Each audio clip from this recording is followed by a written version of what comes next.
आनंदी आणि आरोग्यमय जीवनासाठी नियमित योगासने करणे आवश्यक आहे. आरोग्य हीच आपली धनसंपदा आहे. आंतरराष्ट्रीय योग दिवस हा आरोग्याची काळजी घेण्याचे स्मरण करून देतो.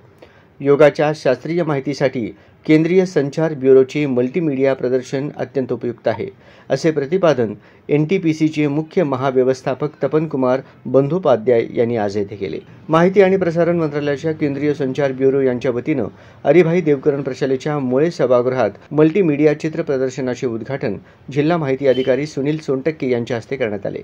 यावेळी श्री बंदोपाध्याय प्रमुख पाहुणे म्हणून बोलत होते. यावेळी क्षेत्रीय प्रचार अधिकारी अंकुश चव्हाण, महाराष्ट्र बँकेचे क्षेत्रीय व्यवस्थापक संजीव कुमार, NTPCचे मानव संसाधन विभाग प्रमुख मनोरंजन सारंग, सहाय्यक महाव्यवस्थापक जगदीशलाल बांबी, उपमहाव्यवस्थापक कविता गोयल, जनसंपर्क अधिकारी दीप्ती यादव, हिंदी राजभाषा अधिकारी श्रीराम जाबरे, विनय प्रसाद, हरिभाई देवकरण प्रशालेच्या मुख्याध्यापिका स्मिता क्षीरसागर, उपमुख्याध्यापक हनुमंत मोतीबने, योग संस्था निमंत्रक मनमोहन भुतडा, सेवानिवृत्त अधिकारी सतीश घोडके, योग साधना मंडळाच्या अध्यक्ष रोहिणी उपळाईकर, कार्याध्यक्ष नागनाथ पाटील आणि सहाय्यक क्षेत्रीय प्रचार अधिकारी अंबादास यादव आदी मान्यवर उपस्थित होते.